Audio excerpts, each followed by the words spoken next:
Unraveling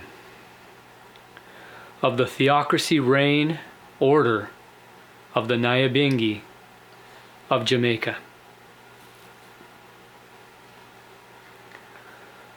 For the rod of the wicked shall not rest upon the lot of the righteous,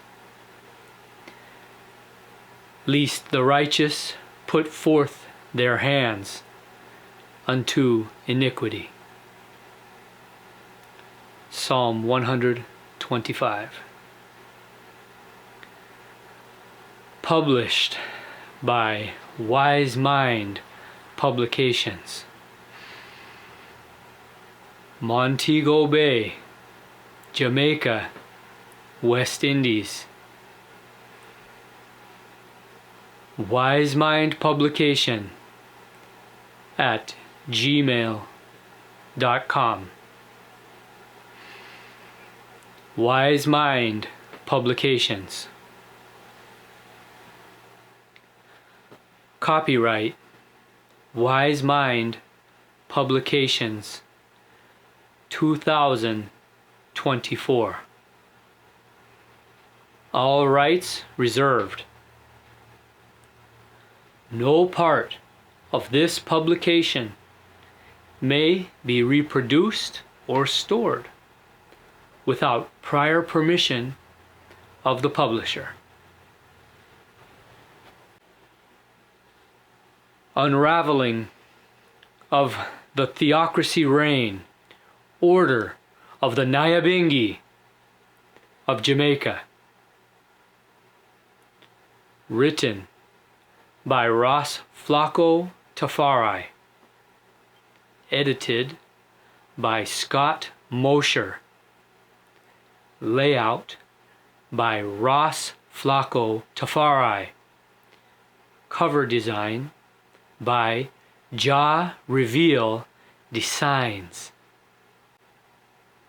wisemindpublications.com.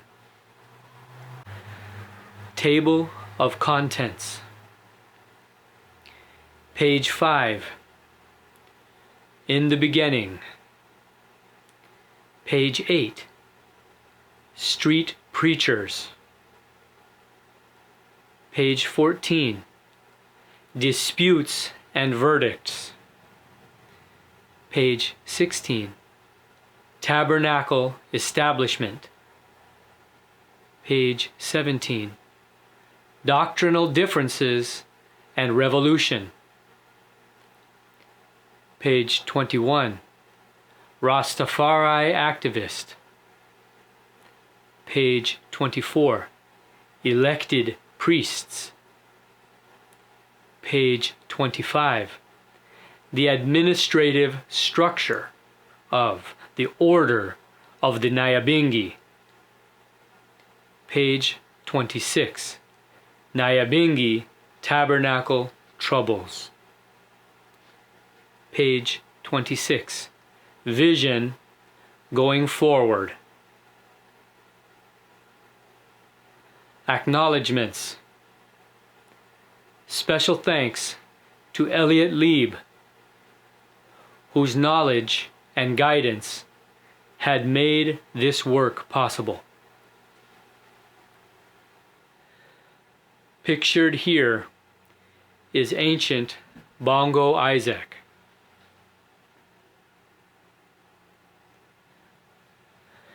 In the beginning, Christopher Columbus captured the island of Jamaica, now known as Jamaica, from the Arawak, also called the Taínos, on May 3rd, 1494. The Taínos, who came from South America thousands of years ago, settled on the island. The Spanish introduced slavery to Jamaica, whereas the British enforced its development. They created a plantation slavery economy based on sugar production through the labor of African slaves. Jamaica's history since the 16th century includes slavery, Christian evangelization, colonialism, and neo-colonialism. This gave rise to numerous revolutions, riots, and various other forms of social unrest. Black Jamaicans have always lived in a constant state of resistance. Rastafari, a Jamaican religion, was born in the early 30s from this mentality. Alexander Bedward, born in 1848, was known as the prophet of August Town. He founded Bedwardism, a highly organized movement. The revivalist preacher agitated for changes in colonial Jamaica's race relationship. He preached about self-sufficiency. To his over 30,000 followers, he declared, "Hell will be your position if you do not rise up and crush the white man. The time is coming. There is a white wall and a black wall, and the white wall closes around the black wall. But now the black wall has become bigger than the white." This statement drove fear in the heart of the colonial master, and they hatched a plan to silence the revolutionary preacher. They arrested Alexander Bedward and his followers in 1921. They charged Bedward with using sedition and blasphemous language and sent them to a mental asylum, where he died in captivity.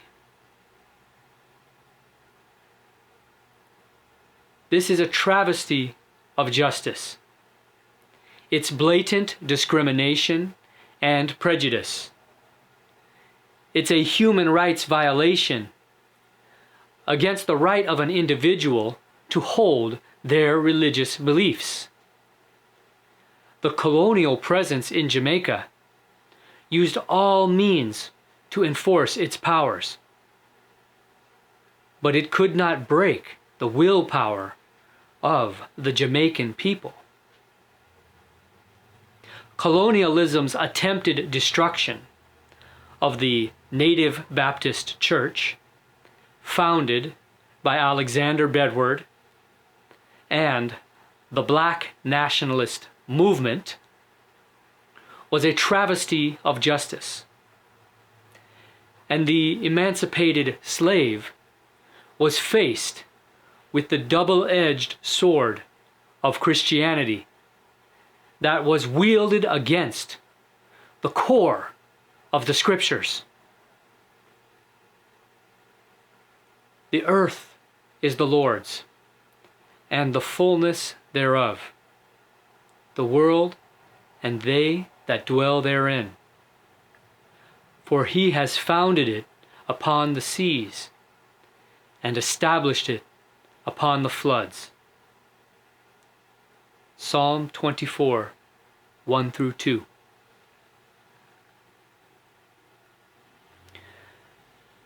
People who could read the Bible started to realize they were being oppressed by poverty and inequality. Church leaders helped them resist this oppression and work towards a better life on earth. Colonial British leadership in Jamaica were outraged at peasants' cultural and religious expressions. Revivalism, Obia, Pocomania, and Mayal groups were the main targets of persecution. The British leadership in colonial Jamaica persecuted Afro-Jamaican groups like Revivalism, Obia, Pocomania, and Mayal because of their cultural and religious expressions. They proposed a law in Jamaica in 1931 to prohibit revivalism and Shakerism, which were new religious movements. Honorable Marcus Mosiah Garvey condemned the groups as religious fanatics. He declined Howell's request to sell a picture of Emperor Haile Selassie at UNIA headquarters and proposed that Howell present the picture on his own platform. This caused the first conflict between Marcus and the growing Marcus Garvey movement. This was a miscalculated move by Honorable Marcus Garvey, which has now created a division among the Rastafari collective. However, the Bobo Ashanti have declared Honorable Marcus Garvey a prophet of the age, and his teachings are among their fundamental principles of governance. The determination of being unshackled from the colonial mindset has created ways and means to survive. Reasoning became the driving force to reach a collective decision fully that would set aside skepticism. Rastafari were defiant of all systems of oppression, victimization, and discrimination. The word Nyabingi, published from a written article in the Jamaican Times in 1935 by Italian journalist Federico Filos, who stated that there was a secret society called the Nyabingi with a special message of death to all white farmers. The Nyabingi in Jamaica added death to black and white downpressors. The article also declared that Emperor Haile Selassie I of Ethiopia was the head of that secret society. the Italian journalist Federico's propaganda was short-lived. The Mussolini invasion of Ethiopia failed miserably. Although blessed and sent to war by the Roman Catholic pontiff, in April 1945, the partisan mob shot the deposed Italian fascist dictator. Benito Mussolini and his mistress' corpse was strung up by their feet for all to see.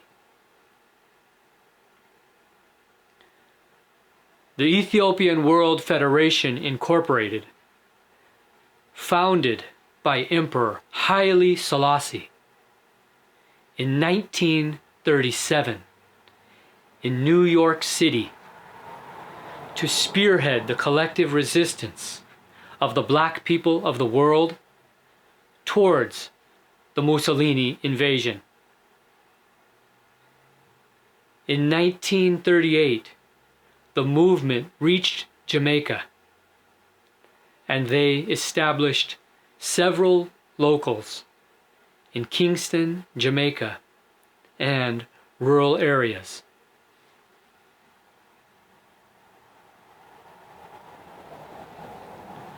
Street preachers. The overwhelming persecution of Rastafari had its impact. Rastafari remained confident of good over evil. They took a revolutionary approach, along with the agitation for better living conditions for the poverty-stricken inner-city dwellers living in zinc shacks and cardboard, without sanitary conveniences, in a very inhumane situation. Revivalist street preachers were active, and their message of redemption appealed to many of the suffering class. It was an alternative to the traditional church services: singing, hand clapping, foot stamping, and drum playing. Rastafari of the day had a different approach to street preaching. They too marched out with drums, Bible, and table. Yet the message was different. It was Jah Rastafari, Emperor Haile Selassie, the living God. It was reparations and repatriation. It was not the teaching of die and go to heaven, to a God in the sky. Pa Shanti, one of the first generation of Rastafari street preachers, was born April 1st, 1941, in Mount Moriah, St. Anne, Jamaica. Other preachers were Robert Hines, Archibald Dunkley, Leonard Howell, and Joseph Nathaniel Hibbert, and among others who reaped success in this endeavor. Rastafari street preachers showed great dynamism in devising new ways of surviving daily life. But police and West Kingston gangs of thugs and hooligans caused chaos by disrupting these meetings, damaging tables and drums beyond repair. Rastafari, who could not escape, were brutalized hostilities led to the creation of places like Dongle, Bakawal, Akiwak, and Trenchtown in Jamaica. These places laid the foundation for Rastafari culture.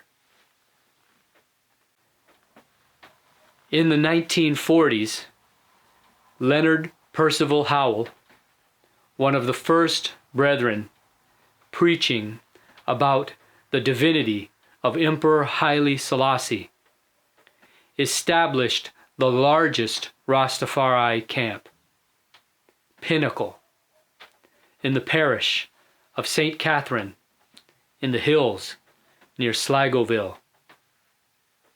This was the first self-reliant community of Jamaica. The illegal ganja, or tampi, was the largest cultivated crop, which was raided by the police. Howell and supporters were arrested and charged. He was sent to prison for ganja cultivation. The harder the battle, the sweeter the victory. The dreadlocked Sadhu Indian, Lalu, gave Howell an Indian identity by changing his name to Gonganguru Marag, meaning Gong Marag, tough gong, or tough king. He introduced the mystic Hindu beliefs and practices, along with the mystical connection to the divine, which is similar to how Rastafari seek to transcend Babylon with the mystical connection to Jah.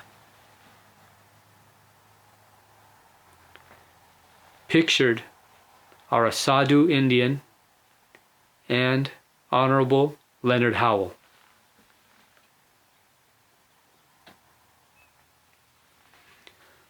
Brother Lova Williams was founder of the camp, the Ethiopian Zion Coptic Church, the Church of the Living Man, in the 1950s. The camp was once located along the Warika Hill at Mountain View. He declared the Rastafari Holy Trinity, the man, the herb, and the word, the true deity of Marcus Garvey. Many founding elders that would become patriarchs of the faith were members of the camp. Bakawal Rastafari camp is like a pilgrimage to a holy place. Rastafari in rural areas of Jamaica would walk miles to Bakawal camp. Personal items, including sleeping materials and ganja, would be packed for the journey. This was the time when Rastafari seen on the main road would be stoned and harassed. As such, the journey would be in the cool night or early morning to avoid confrontation. Sometimes a good Samaritan would offer a ride in a truck back. This journey was not for the faint-hearted. In 1949, Patriarch Bongo Watto of the Youth Black Faith established the House of Boanerges camp, the House of Dreadlocks, located at 13th Street and Lindis Lane, off 19th Street in Trenchtown. The camp was a large property with 4 houses and a tabernacle in the middle, with 4 drums hanging from the middle of the ceiling. The camp was a ganja yard.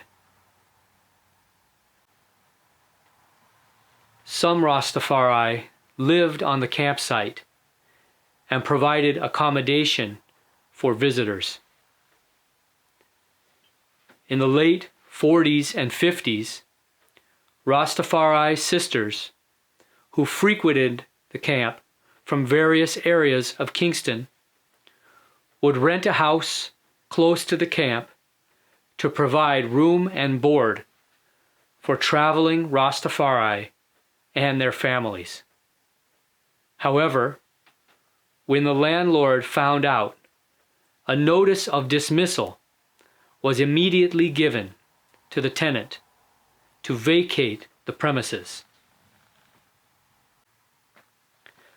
There was a constant war of words between the revivalist and Rastafari groups, with Rasta beginning to grow a beard and dreadlocks. They developed a distinctive look from the Komsum that reflected in the song, "Run, Israelite, run, beard man baka you." Strife was building. The rift between the two groups grew to the extent that Komsum, who had long beards, were jeered as ram goats. The Poko revival, Kumina practices, were banned as duppy work, meaning obia, and dealing with the spirits of the dead. Nonetheless, some Komsum revival Rasta later joined the order of the Nyabingi. In 1960, Bongo Wato Camp off 19th Street in Trenchtown was raided by the police, and many Rastafari, including Bongo Wato, were arrested and charged with the possession of ganja. Although these camps were located in West Kingston, many Rastafari brethren came from rural areas of Jamaica and stayed in the ghettos of West Kingston, where the Rastafari movement developed. These same brethren took the doctrine to other locations in the rural areas. As such, the duty of the Nyabingi increased. The word Bobo means black. Ashanti is the name of an African tribe from Kumasi, Ghana. Bobo Shanti hoist their flag in a different way than other Rastafari groups. They fly the red, gold, and green with the red at the top. Bobo Shanti is the Bible and hymn book, the turban and robe, the priest, prophet, and king trod. The Ethiopia-Africa Black International Congress, EABIC, the true divine church of salvation, stands above all organizations, governmental, parliament, churchical, statically, or sabbatical. Charles Edward is known as King Emmanuel or Prince Emmanuel, the Black Christ in flesh, and is the founder and leader of the Ethiopian Black International Congress, EABIC. Bobo Shanti is known as the true Church of Divine Salvation, the Melchizedek Order. The structure of the EABIC is Marcus Garvey, the prophet, Emmanuel Charles Edward, the priest, Haile Selassie, the king, the prophet trotting statically, the priest trotting churchically, the king trotting governmental. It is the 3 in 1 and the 1 in 3. They never disagree. The ancient tradition of the shepherd's crook, along with the turban and robe, is the representation of Prince Emmanuel's theological development and practice.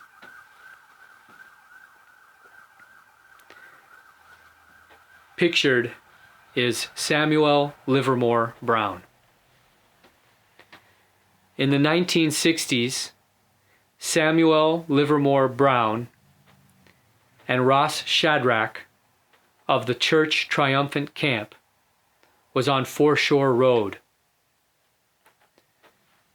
Camps were also established at Robbins Bay, Portland, and Kingsvale, Hanover, where, during the Nyabingi chant, 7 policemen arrived in their jeeps. They took off their gun belts and rocked the bingi until they were soaked in sweat. They left the bingi satisfied.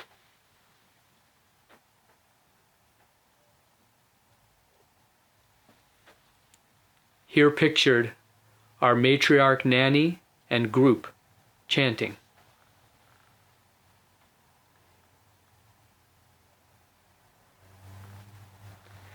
Disputes and verdicts. On March 1st, 1958, Prince Emmanuel hosted a conference at Akiwak that mobilized Rastafari from rural and urban communities across Jamaica in anticipation that the sailing of the 7 miles of Black Star liner would arrive at Kingston Harbor to take Rastafari to Africa. Chants rise, chalice blaze, and the excitement rose to a crescendo. The 18th of March rally moved from Spanish Town Road, where Billings had his mattress factory, to Victoria Park, and around 3:30 a.m., every market goer saw members of the Rastafari movement gathered in the middle of Victoria Park with black, green, and red banners, proclaiming that they had captured the city. As the police moved towards them, a leader of the group, with hands raised, issued a warning to the police. "Touch not the Lord's anointed, and do my people no harm." Impatience grew, and Rasta took an iron rod and broke the hand of Queen Victoria's statue. This act triggered an uncontrollable police raid on the camp. Everyone in sight was brutally beaten, including a pregnant woman. Prince Emmanuel was badly beaten and left for dead. This was the beginning of tribulations for the Prince Emmanuel camp. Nyabingi were held on various sites in rural areas of Jamaica. Rastafari who are able to provide a site with basic facilities such as male or female housing and sanitary facilities, along with food and water that meet the standard of ancients, will be given approval to host a Nyabingi. Wise Mind Publications. Ancient Bongo Youngful recalls the following. The Tabernacle on Cashaman Uncle's land at Black Rock in Portland was marred by bad behavior and doctrine differences that resulted in face-to-face confrontation. Cashaman declared, "I don't want any more war at Clot Bingi or Tabernacle on my uncle's land." Cashaman did not live much longer. He died shortly after his outburst. During a judgment chant at Dr. Bingi ground, news came that 2 Catholic priests died, and this was very significant. The last dispute at Bongo Job's Tabernacle at Kingsvale, Hanover, left the tabernacle in ruins.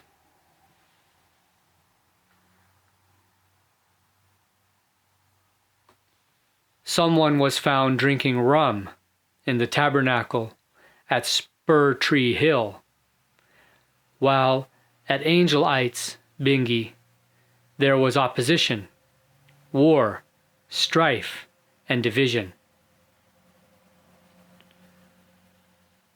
The tabernacle, built at a place called Black Rasta, was owned by 4 brothers.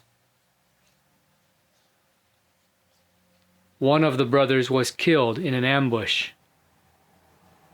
The other 3 brothers died soon after. No tabernacle was rebuilt there.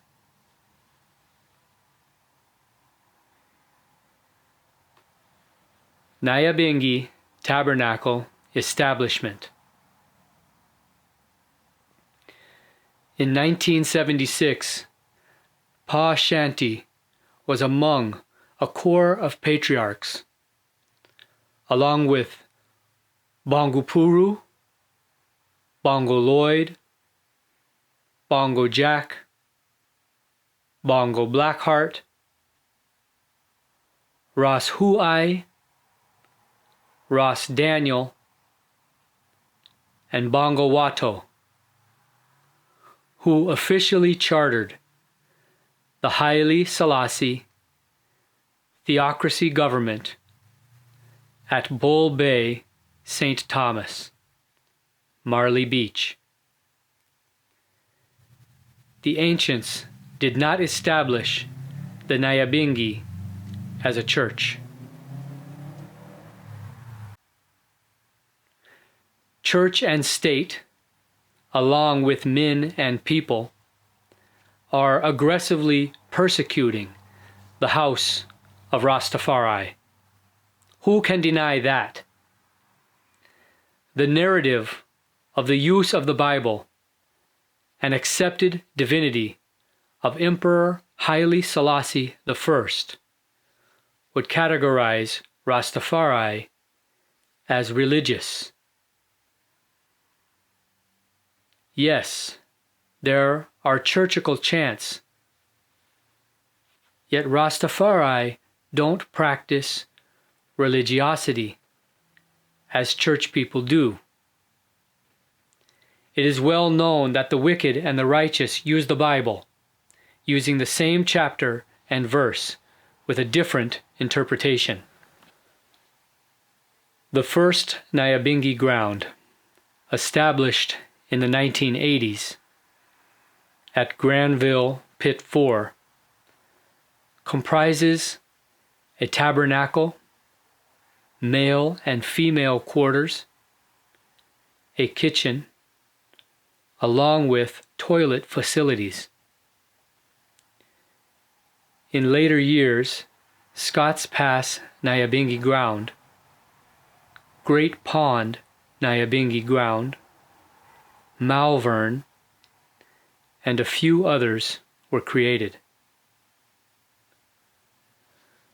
From that time, Nyabingi celebrations were held in a designated place instead of on lands owned by individual Rastafari. Doctrinal differences and revolution. The diverse leadership of the Rastafari movement has created divisions among the general membership. Acceptance should be the divinity of Emperor Haile Selassie first, none before, none after. The Nyabingi Royal Creed, let the hungry be fed, the naked clothed, the sick nourished, the aged protected, and the infants cared for, is not lip service, but a practical approach to charitable service that is not limited to the order of the Nyabingi.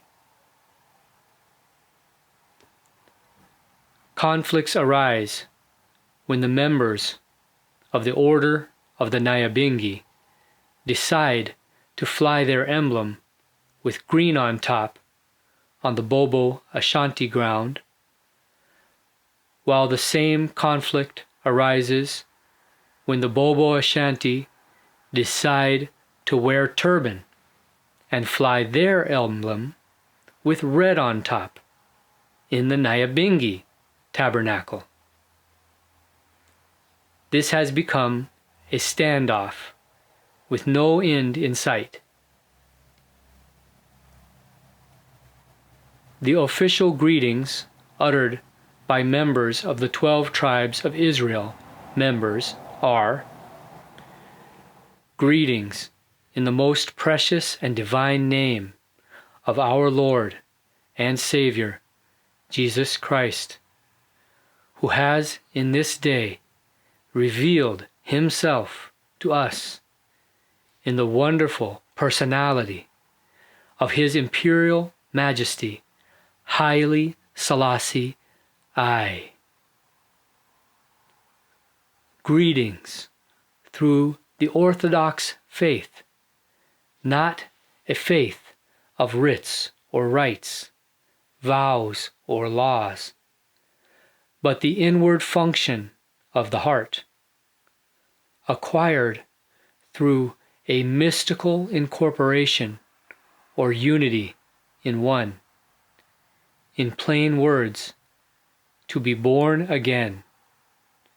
Greetings through the 12 tribes of Israel, which was once lost and scattered abroad, but now has been found on the island of Jamaica since 1968 by our beloved Brother Gad, and now functionally internationally.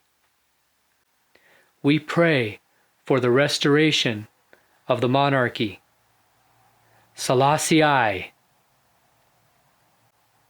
The 12 tribes of Israel have declared that Emperor Haile Selassie I is the representation of Christ in his kingly character. He is not seen as the incarnation of the Messiah, nor as Jah himself, but rather as an emissary of Jah and the representative of the everlasting Davidic covenant, which is to be fulfilled by Christ at his second coming. The order of the Nyabingi have unequivocally declared without apology that Emperor Haile Selassie I is the return Messiah, Christ, in the second advent. Reverend Claudius Henry, known as Repairer of the Breach, 1903 to 1986, founder of the African Reform Church of God in Christ, had a prophetic revelation at the age of 18 and returned to Jamaica in the 1950s to fulfill his revelation. Reverend Henry claimed to be an appointed prophet of God and took matters into his own hands to create a revolutionary presence against all odds. He unveiled the black man's flag and instructed members of his church to go tell the government that we slipped out of their hands. Reverend Henry declared, "Let the high praise of God be in their mouth, and a two-edged sword in their hand." Psalm 149, verse 6.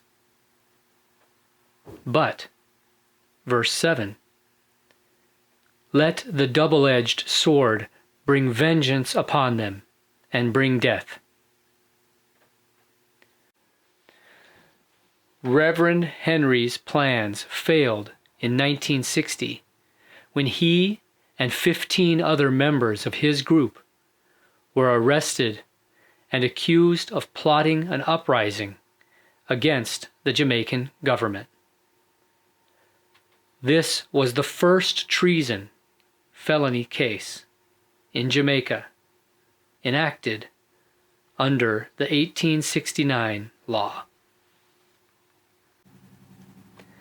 After years of commemorating the Coral Gardens atrocity of 1963, better known as Bad Friday, the Jamaican government has been mobilized to acknowledge the atrocities committed against the Rastafari community.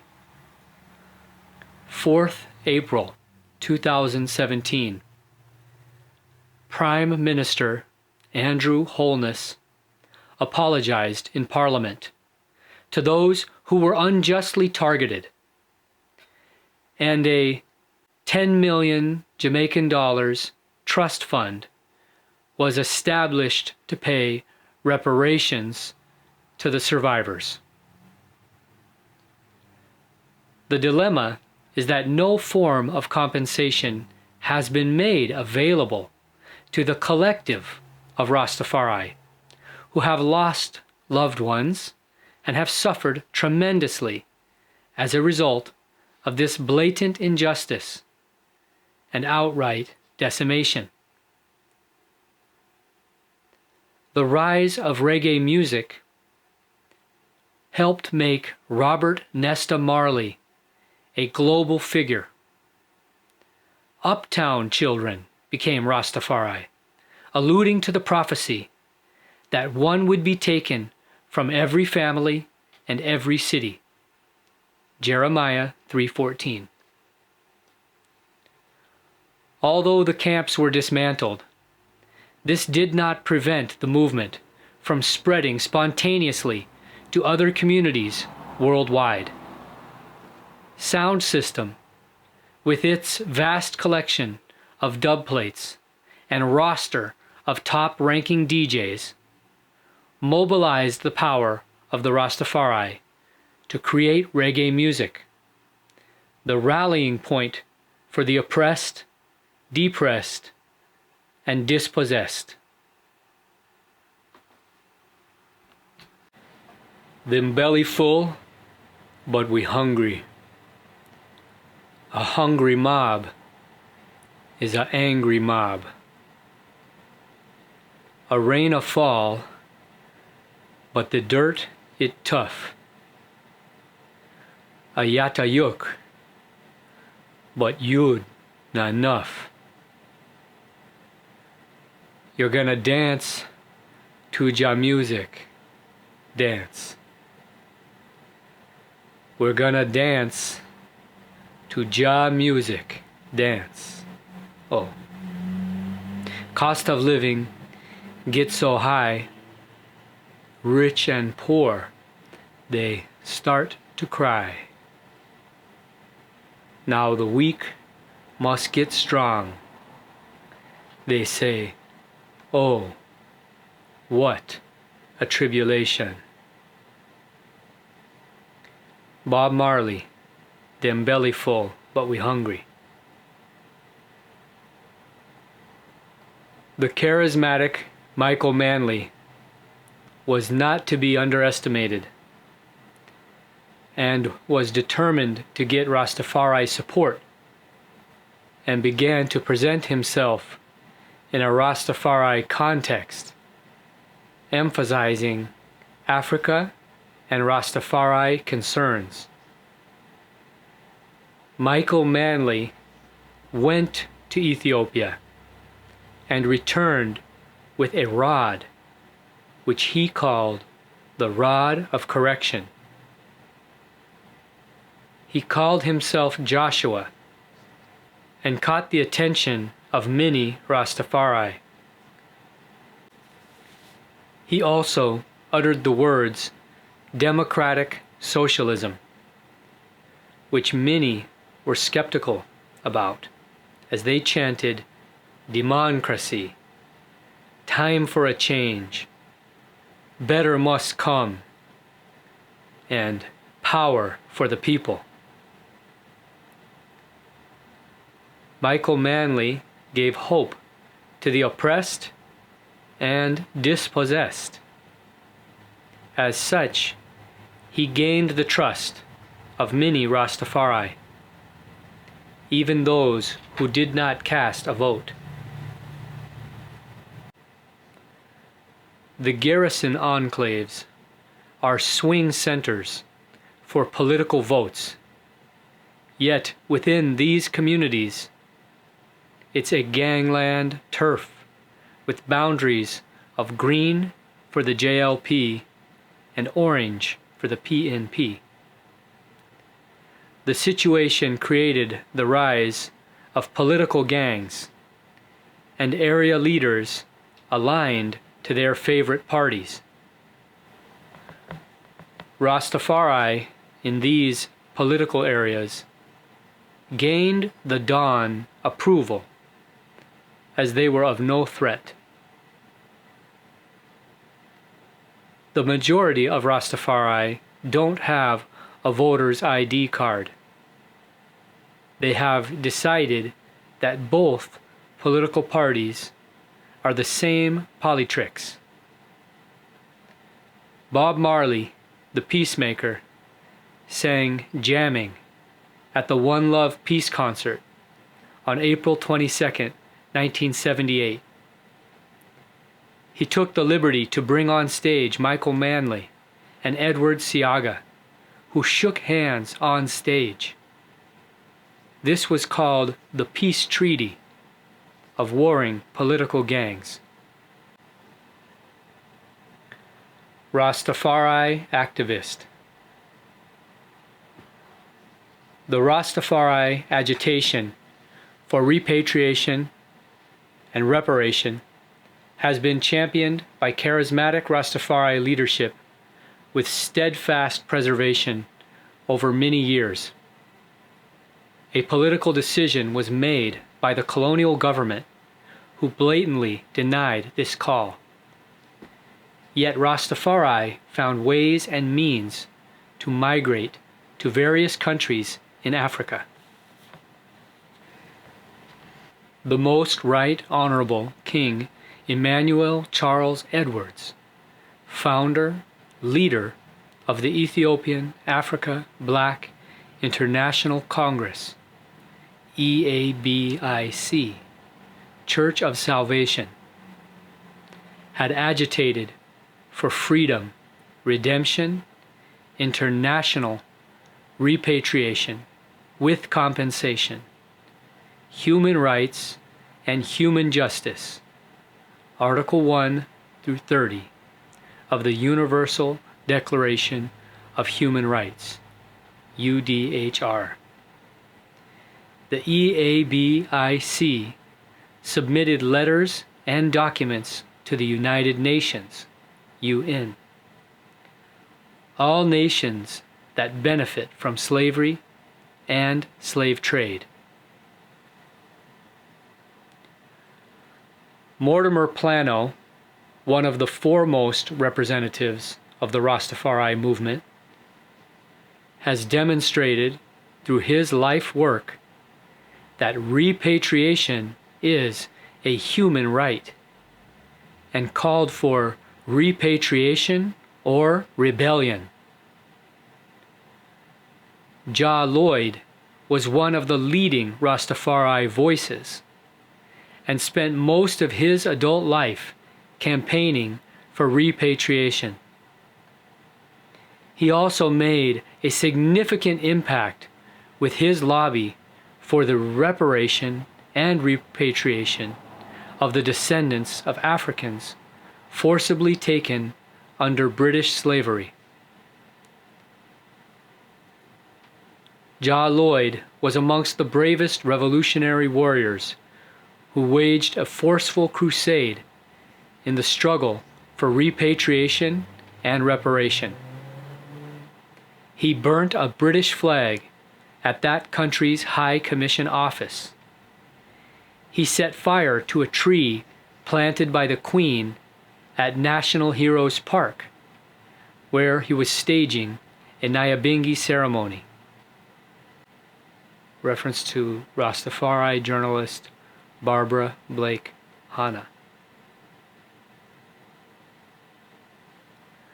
The main authors of the Nyabingi beats were Count Ozzy and Pa Shanti, who both entered the faith in the early 1940s. They both created a distinctive drum sound from the secular kumina and pokomania rhythms that coexisted with the Rastafari movement in the slums of West Kingston. Ancient Bongo Daniel was the financial backbone of the Nyabingi house and used his own money to host several Nyabingi gatherings from 1960 until his later years. He also used his truck to transport Nyabingi activities throughout the parishes of Jamaica. Bongo Daniel, the master akete player, had a keen ear. With a look and body language, he would know if you are playing the wrong beats. If these beats continue, he would sometimes physically remove the harp from the hands of any akete player with the words, "Fire!" Bongo Daniel was very influential with actions and less talk. Ancient Bongo Rocky, the elder statesman and ambassador of the Rastafari movement, repatriated to Ethiopia with his beloved queen, Baby I.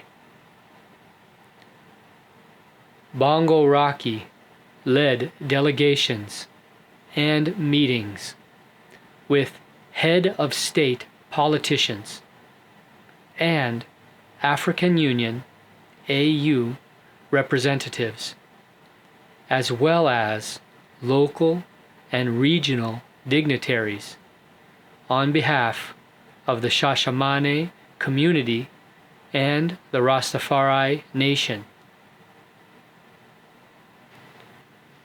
The Nyabingi guidelines have tabled 7 priests, including a high priest.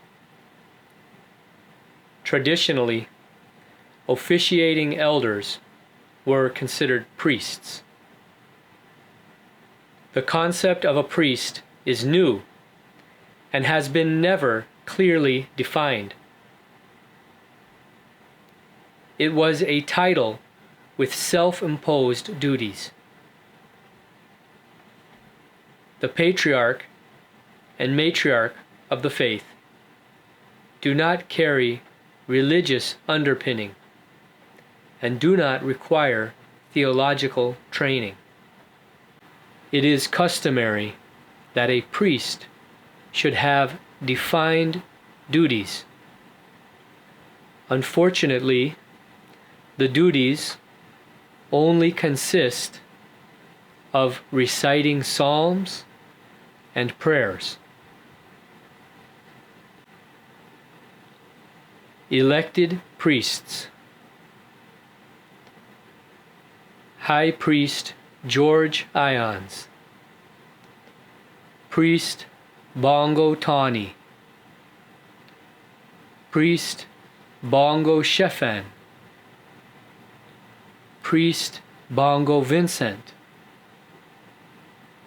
Priest Bongo Zato, Priest Bongo Joseph,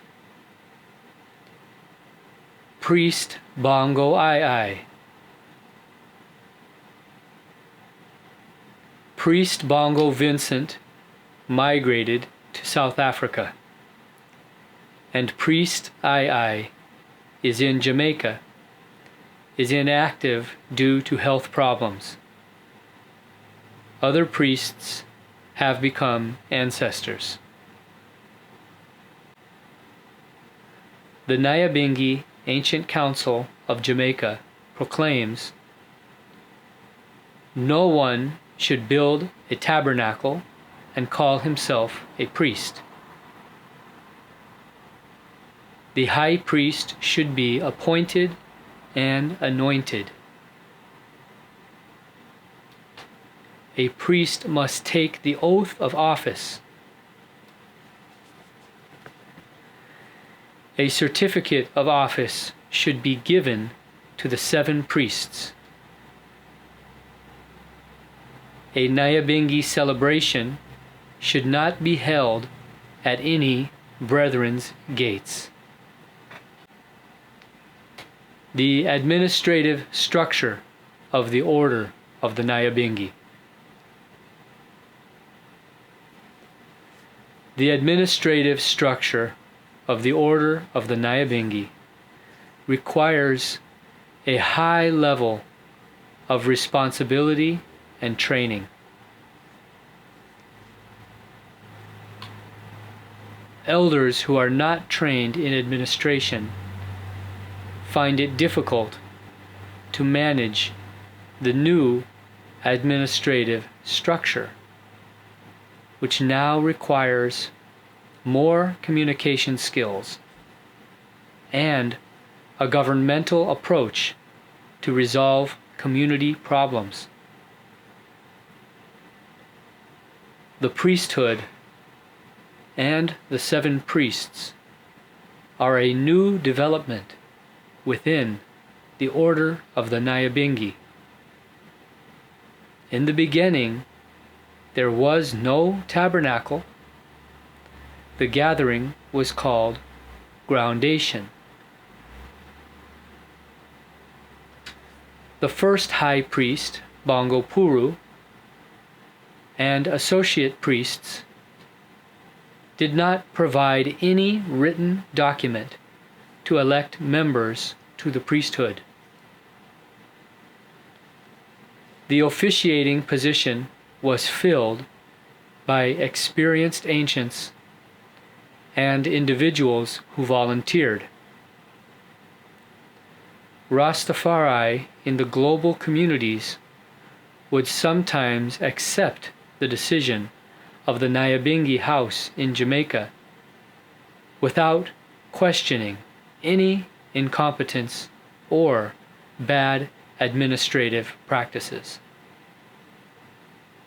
However, others not affiliated to any house or mansion have found ways and means to adapt to the changing times. Nyabingi Tabernacle Troubles. Hilton Powell for Rita Marley issued notices to the residents of Scotts Pass Nyabingi House, who have been classified as trespassers, with notices served to Joan Larman, Ayatollah Reed, Ezra Furtado, Michael Record, Shirley Clark, and Wickerman. The 10 acres of land is said to be a gift from Rita Marley, Bob Marley's widow, 33 years ago. Prominent Nyabingi elders and the community used the land as a sacramental space and for cultural events. This land is considered a sacred ground.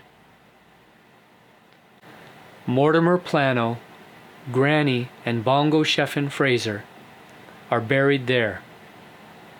Marleys are asking the order of the Nyabingi to remove the tabernacle and the drums from the property. There is a very embarrassing situation of finger pointing and innuendo. The cry was, "Who called the game?"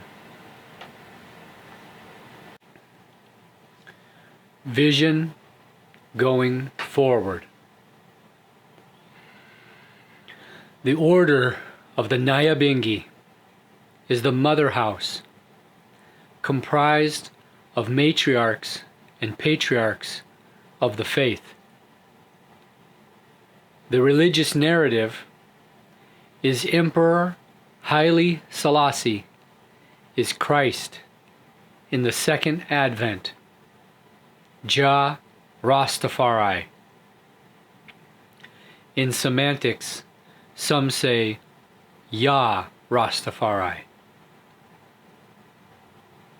Those who burn the Bible have nothing to do with name and titles. The word is livity. Shuffle and buck shuffle are intertwined, yet divide and rule interspaced the trajectory. The amicable solution is groundation and free-trod gathering, instead of being a house of chanters with churchical practices. The innate perception of dreadlocks Rastafari is on the rise. The Nyabingi, the first house of Rastafari, has to demonstrate their responsibility and provide genuine leaders of good character and status. I burn down colonialism. I burn down colonialism. I shining the light of Jah Rastafari. I burn down colonialism. It gonna be fire. Fire, Nyabingi fire. It gonna be fire. Fire, Nyabingi fire. Every man gonna get his pay according to the work he has done. It gonna be fire, fire, Nyabingi fire. Nyabingi chant.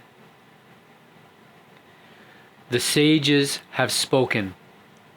The Armageddon has passed and gone. The presence of Emperor Haile Selassie I and Empress Menen is not an illusion, but a reality. Those who paved the way have become ancestors. The legacy inherited should not be squandered. Without a competent administration, there will be fragmentation that would lead to backwardness and loss of purpose. The free-for-all mentality of Rastafari should come to an end. The Rastafari Global Secretariat must be established with a physical office with furniture, along with qualified and competent staff with a salary. Voluntary administrative services have created incompetence, mistrust, and unprofessional behavior. Nyabingi have declared man is free to trod, while Bobo Ashanti chant free waterway. The Babylon system, the vampire machinery, has created complexity and mistrust among some Rastafari. The infusion of cyberspace and artificial intelligence is traumatic. Flee to the hills cannot be a foregone sentiment, but a present reality. In the city, there is no pity. Rastafari, who are city dwellers, are dependent on the services provided by the business community, lawmakers, politicians, and technocrats. The new faculty of interpretation, or the Rastafari new faculty of understanding, was championed by Rastafari intellectuals.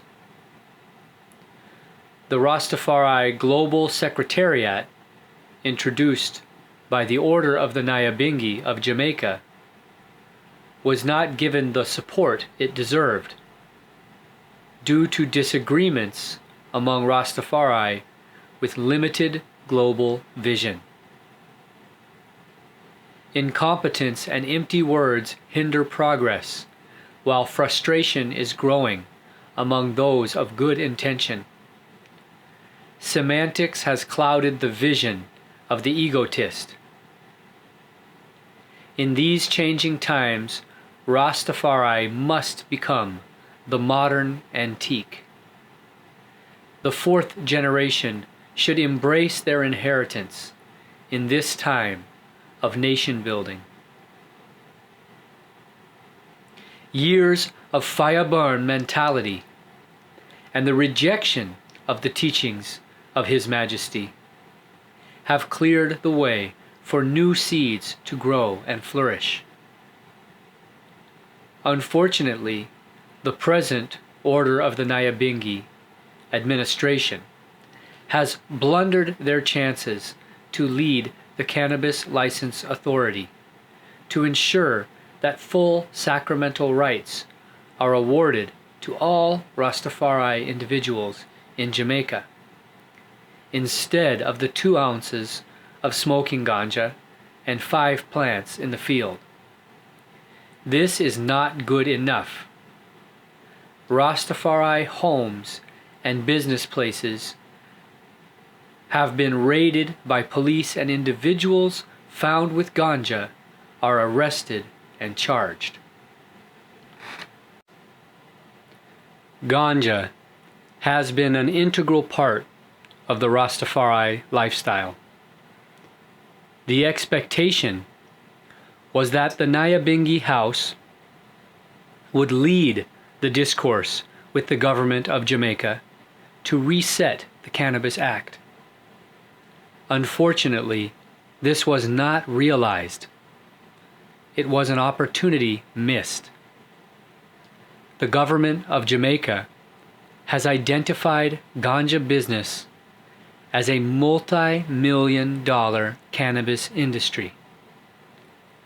In hindsight, a team of Rastafari should be retained to handle matters relating to Rastafari ganja rights and general welfare. The earth is the Lord's, and the fullness thereof. Psalm 24, 1-2.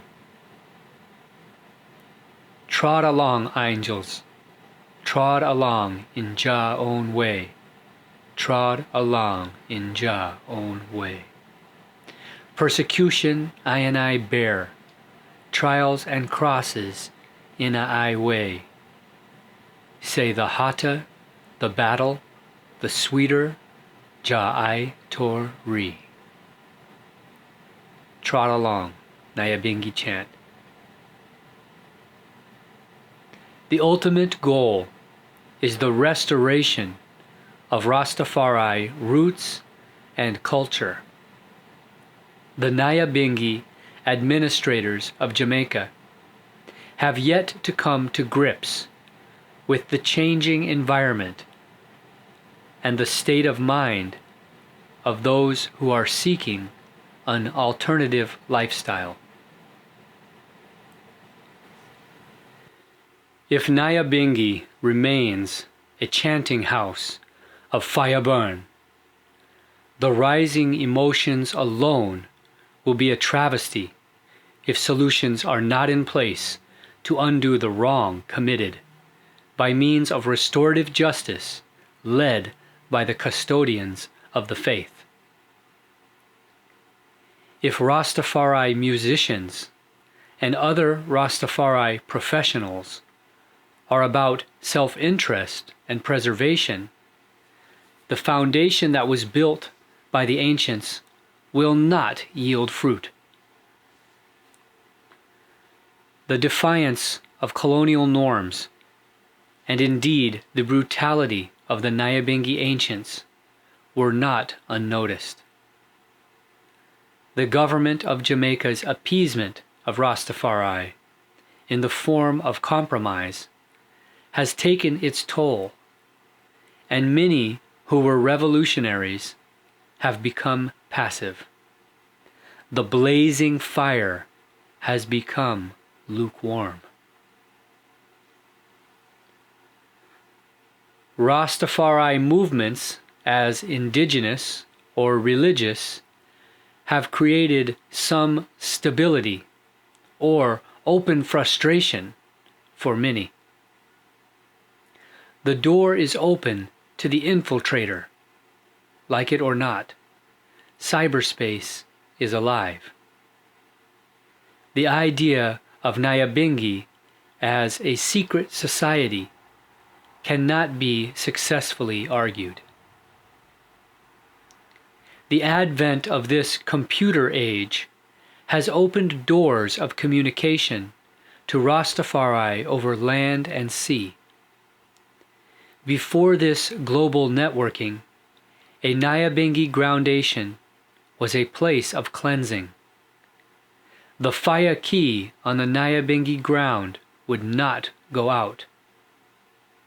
The burning desire of the chanters is to purge individuals of evil, grudges, hatred, and all internal conflicts.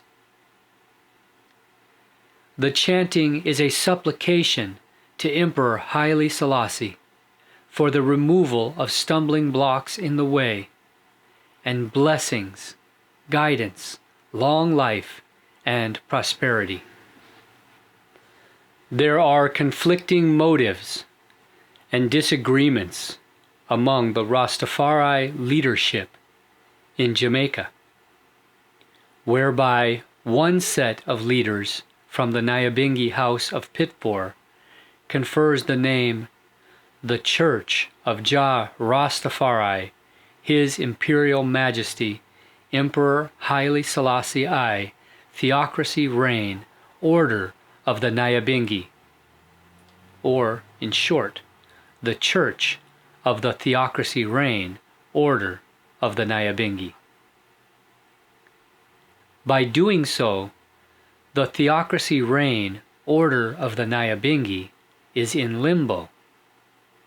There should be collective reasoning for any name change, now that Nyabingi has become global. Without a complete evaluation and restructuring of the Nyabingi Order of Jamaica, the administration will be non-existent. The Nyabingi ritual will wane, and the strength and glory of the Nyabingi will be practiced by Rastafari in another domain where others are called to duty. The tabernacles in Jamaica will be like a shell when the few remaining ancients become ancestors. It will take an awakening generation to restore the pride and dignity of the Order of the Nyabingi. Anywhere Rastafari trod. Anywhere Rastafari trod. Anywhere Rastafari trod, Babylon a follow. Babylon a follow. Jaja never send them fi come watch and peep. Jaja never send them fi come watch and peep. Jaja never send them fi come watch and peep. Babylon a follow. Only one place him cannot trod. Only one place him cannot trod. Only one place him cannot trod is a holy Mount Zion. Babylon a follower. Nyabingi chant. The Theocracy Reign, Order of the Nyabingi, and the foundation of the ancients have been looked upon for guidance worldwide for many years. The mansions have articulated a constructive way of liberation from colonial mental slavery and oppression. Rastafari, as a highly decentralized movement, is not homogeneous. The splintering of Rastafari groups to include individual leadership while neglecting the divine instructions of the only supreme leader as Emperor Haile Selassie has led many astray. Loose talk and waywardness have weakened the zeal of reparation and repatriation, which is a high priority. Nevertheless, the defiance of colonial norms and brutality of the Nyabingi ancients had never gone unnoticed.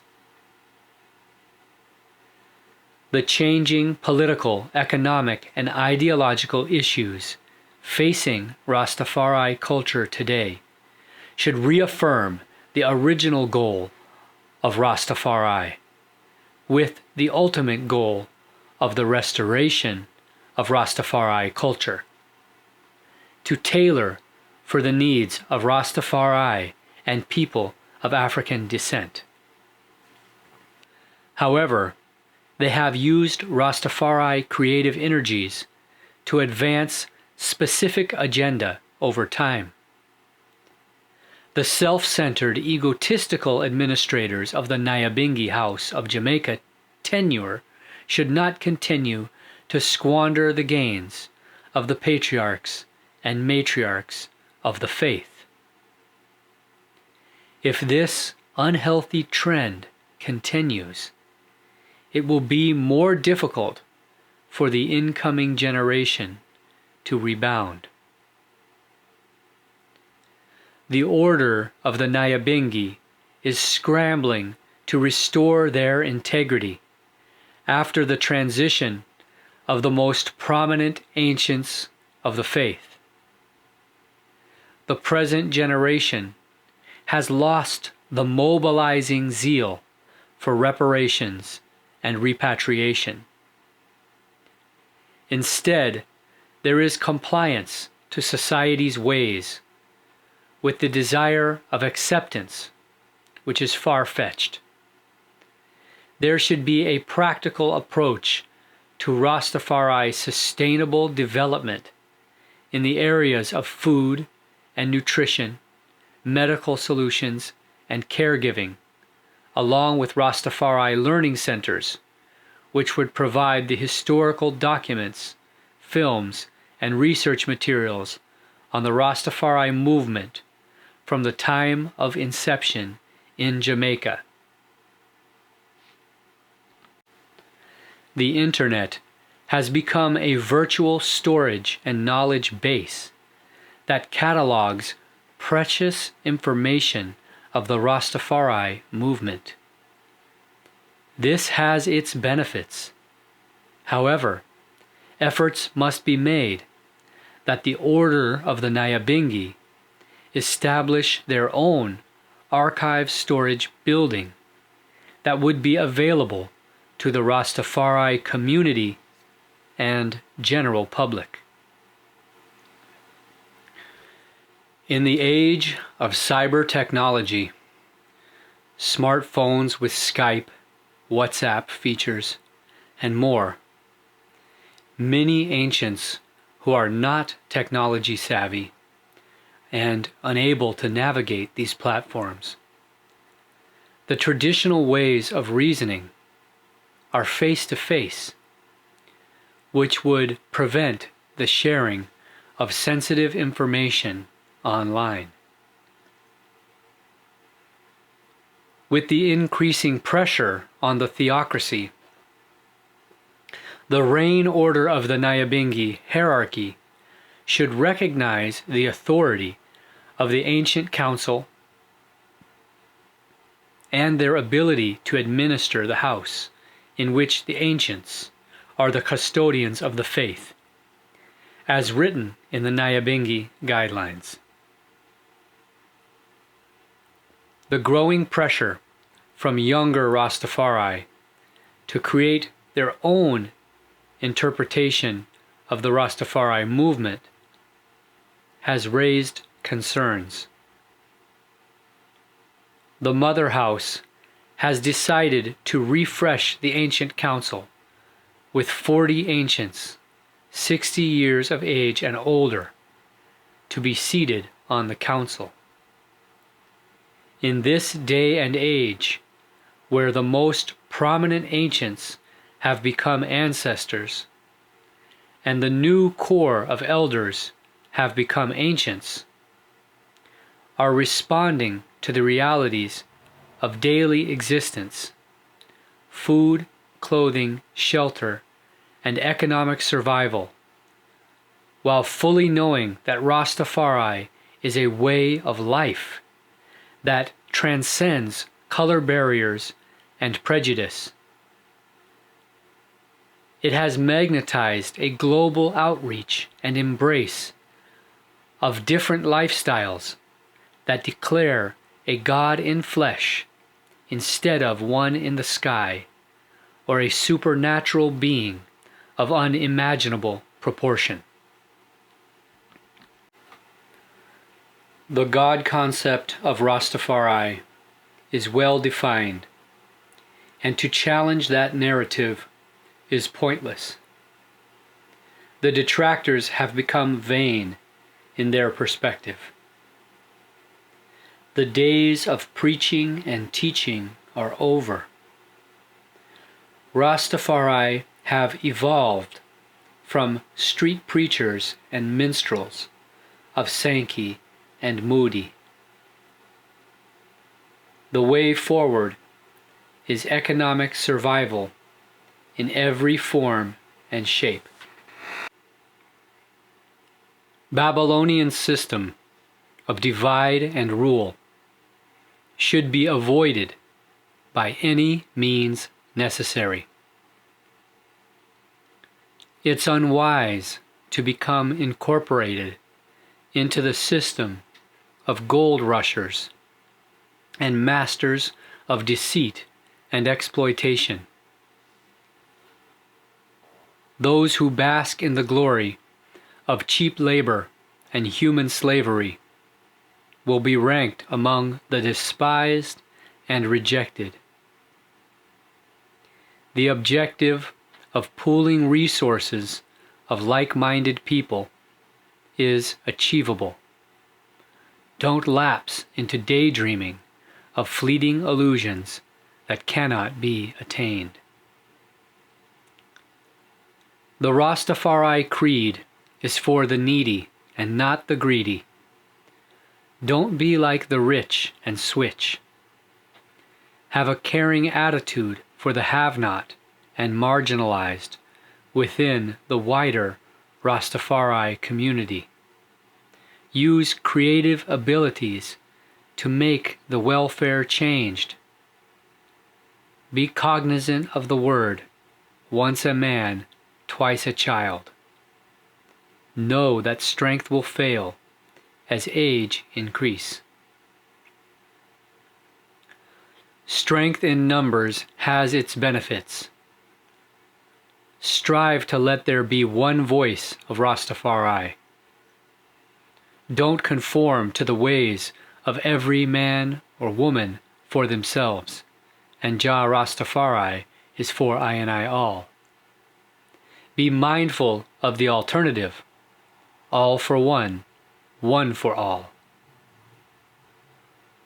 Working in this manner, there can be no failure. Put away diverse doctrines and twisted minds. Be mindful of those who are of the view that the ancients did not do enough for the next generation. Know that when fire burns the land, new plant seeds sprout as the land becomes nourished.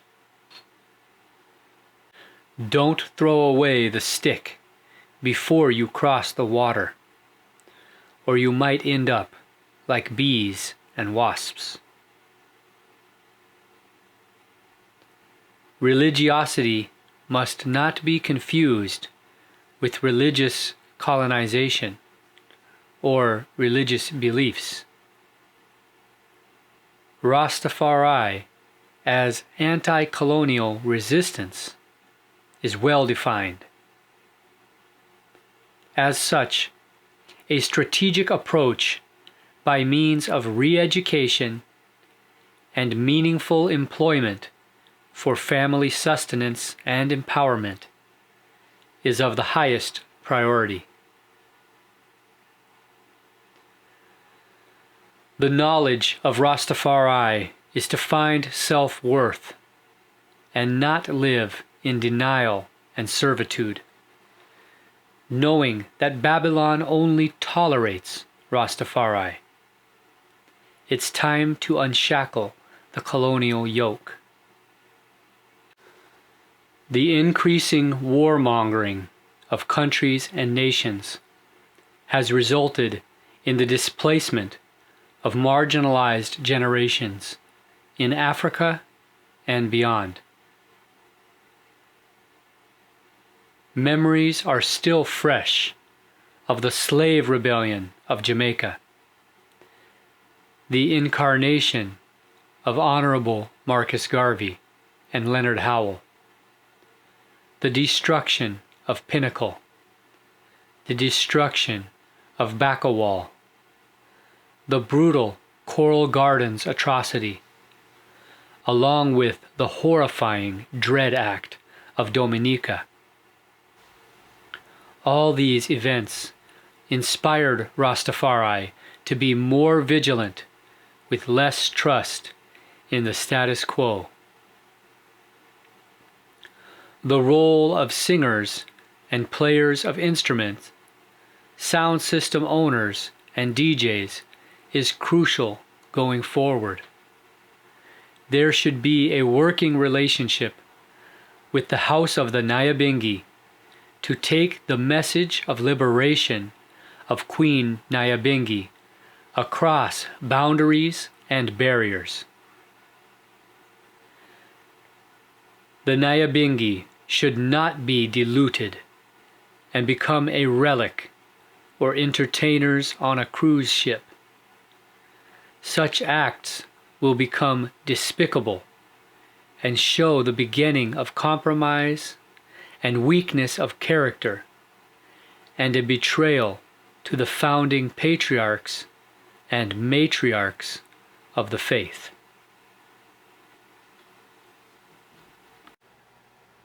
wisemindpublications.com